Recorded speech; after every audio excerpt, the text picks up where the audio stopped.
مشرف دور میں رانا ثناء اللہ خان کو مبینہ طور پہ فوج کے خلاف فرض سرائی کرنے پر اٹھایا گیا، کسی سیف ہاؤس میں لے جا کے ان کی مونچھیں کاٹ دی گئیں، ان کی بھویں کاٹ دی گئیں، ان کا سر مونڈ دیا گیا۔ مونچھیں کاٹنے سے تو گویا رانی ثناء اللہ خان بن گئے۔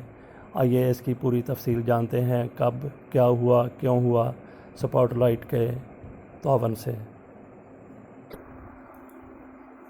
یہ غالباً 2003 کی بات ہے۔ 2003 کا سورج ابھی چڑھا ہی تھا کہ رانا ثناء اللہ پر ظلم و ستم کا سورج طلوع ہونے لگا۔ وہ فیصل آباد کے سول اسپتال میں زیر علاج سے اور ان کی میڈیکو لیگل رپورٹ کے مطابق ان کے جسم پر تشدد کے نتیجے میں 22 زخم موجود تھے۔ ہیومن رائٹس کمیشن کی سیکریٹری جنرل ہینا جیلانی اس وقت ان سے مل کر آئیں اور انہوں نے بتایا کہ رانا ثناء اللہ کے مطابق انہیں فوج کی ایک انٹیلیجنس ایجنسی کے مقامی اہلکاروں نے ہفتے کی رات ضلع کچہری کے سامنے سے اغوا کیا اور ایک سیف ہاؤس میں لے جا کر 3 گھنٹے تک تشدد کا نشانہ بنایا اور بعد میں ایک سڑک پر پھینک گئے۔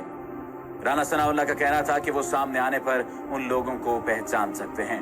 انہوں نے یہ بھی کہا کہ پلیٹ سے ان کا جسم کاٹا گیا اور زخموں پر کوئی ایسی چیز ڈالی گئی جس سے زخموں کا درد بڑھ گیا۔ ان کا سر، مونچھیں اور بھووں کے بال مونڈ دیے گئے اور رات گئے انہیں سرگودا روڈ پر پھینک دیا گیا۔ اس کی وجوہات کیا بنی تھیں، کن وجوہات کی بنا پر رانا ثناء اللہ کے ساتھ یہ سلوک کیا گیا، یہ وجوہات بھی آپ کو بتائی جائیں گی۔ لیکن اگر آپ نے ابھی تک ہمارے چینل کو سبسکرائب نہیں کیا تو سبسکرپشن کا بٹن دبا کر سبسکرائب کر لیجئے۔ رانا ثناء اللہ نے ہیومن رائٹس کمیشن کو اپنے بیان میں اس وقت کہا تھا کہ فوج کی ایجنسی نے ان پر اس لیے تشدد کیا کہ انہوں نے پنجاب اسمبلی کے اجلاس میں اور اسمبلی سے باہر فوج کے بارے میں تنقیدی بیانات دیے تھے۔ یہ تنقیدی بیانات کیا تھے؟ ان تنقیدی بیانات کے بارے میں اگر بات کی جائے تو صاف اور واضح طور پر انہوں نے مشرف حکومت کے خلاف بیان دیے تھے اور مشرف حکومت کے خلاف انہوں نے الزامات کی سیاست بھی کی تھی۔ رانا ثناء اللہ نے فروری میں پنجاب اسمبلی میں ایک اجلاس میں فوجی افسروں کی تنخواہوں کے معاملات اور مشرقی پاکستان کی علیحدگی پر بننے والے حمود الرحمان کمیشن میں فوج کے کردار کے بارے میں صوبائی اسمبلی میں تقریر کی تھی۔ انہوں نے کہا تھا کہ پاکستان کو سب سے زیادہ نقصان جرنیلوں نے پہنچایا ہے۔ رانا ثناء اللہ کا بیان قابل اعتماد معلوم ہوتا ہی نہیں تھا اور ہیومن رائٹس کمیشن کو اس واقعے پر سخت تشویش بھی لاحق تھی کہ ایسا کیوں ہوا۔ رانا ثناء اللہ کے ساتھ تو ایسا نہیں ہونا چاہیے تھا۔ ثناء اللہ پر تشدد صرف ایک شخص کے خلاف نہیں ہوا بلکہ ایک باقاعدہ ایک منصوبے کا حصہ ہے جس میں ایک شخص پر تشدد کے ذریعے عام لوگوں میں خوف پھیلایا جاتا ہے تاکہ وہ مخالفت میں نہ بول سکیں۔ ایسا کہنا تھا اس وقت کی ہیومن رائٹس کمیشن کی سیکریٹری ہینا جیلانی کا۔ انہوں نے یہ بات بھی کہی تھی کہ یہ واقعہ ریاستی دہشت گردی ہے اور اس وقت کے پنجاب کے وزیر قانون اور محکمہ داخلہ کے انچارج رانا بشارت نے ایک بیان میں کہا تھا کہ صوبائی حکومت کا اس واقعے سے کوئی تعلق نہیں ہے اور اس کی تحقیقات کرائی جا رہی ہیں، یعنی یہ تمام تر واقعہ صرف اور صرف رانا ثناء اللہ کی ایما پر ہی ہوا تھا۔ انہوں نے کہا کہ ان کی حکومت انتقام نہ لینے کی پالیسی پر عمل کر رہی ہے اور وہ اراکین اسمبلی کی عزت کو یقینی بنانے کے لیے جو کچھ ہو سکا کرے گی۔ لیکن یہ بات یاد رہے کہ رانا ثناء اللہ مسلم لیگ نون سے پہلے پاکستان پیپلز پارٹی کے بھی قائم مقام رہ چکے ہیں اور پاکستان پیپلز پارٹی میں بھی ان کی شمولیت رہی ہے۔ پاکستان پیپلز پارٹی سے بھی انہیں نکالا گیا تھا یا وہ خود نکلے تھے، اس بارے میں تو 2 متضاد رائے پائی جاتی ہیں۔ وہ متضاد رائے کیا پائی جاتی ہے اس بارے میں آپ کو آگاہ کرتے ہیں۔ معروف صحافی حامد میر نے ایک پروگرام کیا تھا اور اس پروگرام کے دوران انہوں نے کہا تھا کہ وزیر قانون پنجاب رانا ثناء اللہ پارٹی چھوڑنے والوں کے خلاف بہت باتیں کرتے ہیں لیکن یہ خود پاکستان پیپلز پارٹی سے نون لیگ میں آئے تھے اور نون لیگ میں آنے کی ان کی بنیادی وجہ صرف اور صرف ایک ٹکٹ تھا۔ جب 1993 میں محترمہ بے نظیر بھٹو نے فیصل آباد سے میاں زاہد سرفراز کو قومی اسمبلی کا ٹکٹ دیا تو رانا ثناء اللہ ناراض ہو گئے اور انہوں نے پیپلز پارٹی کو خیر بات کہہ دیا۔ اگر یہ اتنے ہی نظریاتی ہوتے تو یہ پاکستان مسلم لیگ ان کو جوائن نہ کرتے اور پاکستان پیپلز پارٹی کو اس وقت نہ چھوڑتے۔ رانا ثناء اللہ نے حمود الرحمان کمیشن کے بارے میں جو رائے دی تھی اور جو بات کی تھی وہ تمام باتیں دل دہلا دینے والی باتیں تھیں اور انہوں نے جو باتیں کہیں ان باتوں کی بنا پر بھی انہیں زد و کوب کیا گیا، ان کی منہ سے موڑ دی گئیں اور ان کی بھویں بھی ختم کر دی گئی تھی۔ انہوں نے کیا کہا تھا، یہ تحریر ہے، یہ ایک بات ہے جو آپ لوگوں کے سامنے لائی جا رہی ہے۔ हमदुर रहमान कमीशन के सामने ब्रिगेडियर मेजर मोहम्मद मुनव्वर खान ने बयान दिया कि 1971 में 11 और 12 दिसंबर की दरमियानी शब जिस रात दुश्मन की फौज हमारे फौजियों पर आग के गोले बरसा रही थी, उसी रात कमांडर ब्रिगेडियर हयातुल्लाह अपने बंकर में अयाशी के लिए चंद लड़कियों को लेकर आया था। कमीशन को ब्रिगेडियर अब्बास बेग ने बताया कि ब्रिगेडियर जहांजेब अरबाब, बाद में लेफ्टिनेंट जनरल, जो मुल्तान म्यूनिसिपल कमेटी के चेयरमैन थे, उन्होंने एक PCS अफसर से रिश्वत के तौर पर 1 लाख रुपए का मुतालबा किया था। अफसर ने खुदकुशी कर ली थी और अपने पीछे एक पर्ची पर लिखा छोड़ गया था कि ब्रिगेडियर जहांजेब अरबाब ने उससे 1 लाख का मुतालबा किया, हालांकि उसने सिर्फ 15,000 रुपए कमाए थे।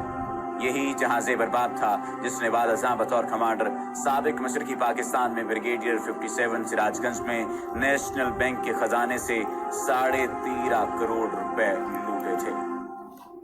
कमीशन की तहकीकात से ये बात भी सामने आई कि मेजर जनरल खुदादाद खान, एडजंट जनरल पाकिस्तान आर्मी के न सिर्फ मशहूर जमाना जनरल अकीम अख्तर रानी के साथ नाजायज ताल्लुकात थे, बल्कि उसने मार्शल लॉ के दौरान कई मुकदमात दबाने में जनरल रानी की मुआवनत भी की। मार्शल लॉ के दौरान ही कई कारोबारी सौदों में वसी पैमाने पर रकम की खुर्द-बुर्द के इल्जामात भी मेजर जनरल खुदादाद खान पर हैं।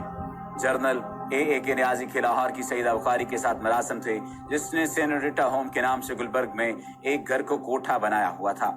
यही सईदा बुखारी उस वक्त लाहौर में जनरल ऑफिसर कमांडिंग और बाद में कोर कमांडर टाइगर न्याजी की टाउट थी और गैर कानूनी कामों और रिश्वत सतानी में उसकी मदद करती थी। सियालकोट की बदनाम जमाना शमीम फिरदौस भी न्याजी के लिए इसी खिदमत पर मामूर थी। फील्ड इंटेलिजेंस की 604 यूनिट से मेजर सजादुल हक ने कमीशन को बताया कि ढाका के एक घर में भी जर्नेलों की अयाशी के लिए बारहा नाचने गाने वालियां लाई जाती थी। टाइगर न्याजी अपनी 3 सितारों और कोर की झंडे वाले साफकार पर 20 नाचने वालों के दर के तवायफ करते थे।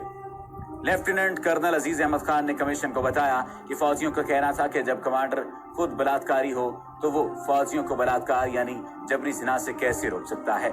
इंतहाई बेशर्मी और डिटाई से खवातीन से ज्यादती और बलात्कार जैसे घिनौने जुर्म का दिफा करते हुए न्याजी ने कहा था कि ये कैसे मुमकिन है कि आप किसी जवान से ये तवक्को करें कि वो जिए, लड़े और मरे मशरकी पाकिस्तान में और जिनसी भूख मिटाने के लिए जेहलम जाए।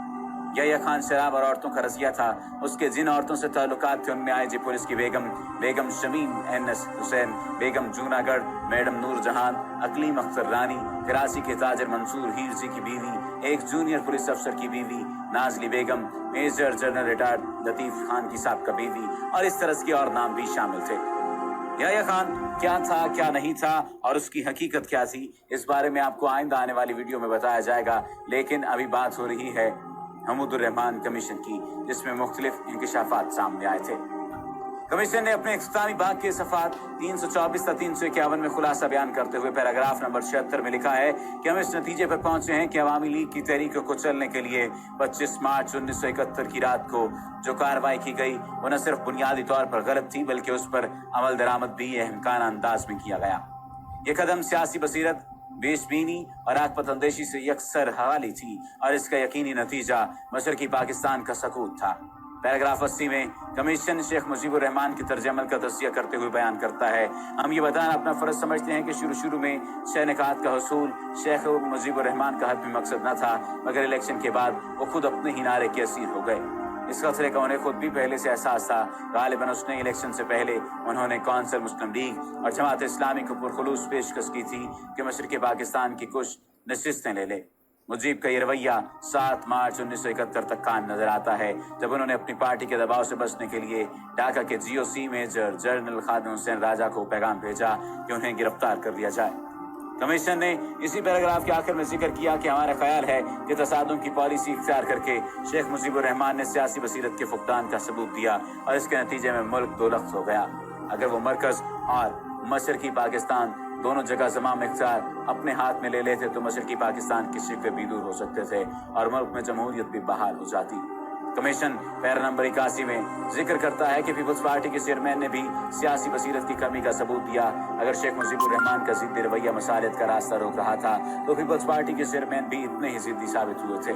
कमीशन पैरा नंबर 83 में लिखता है कि हमारी समझ से बारतर है कि अपनी अददी ताकत के बावजूद पीपल्स पार्टी इस जमहूरी जिम्मेदारी यानी हिज़्ब इख्तिलाफ से क्यों कतरा रही थी।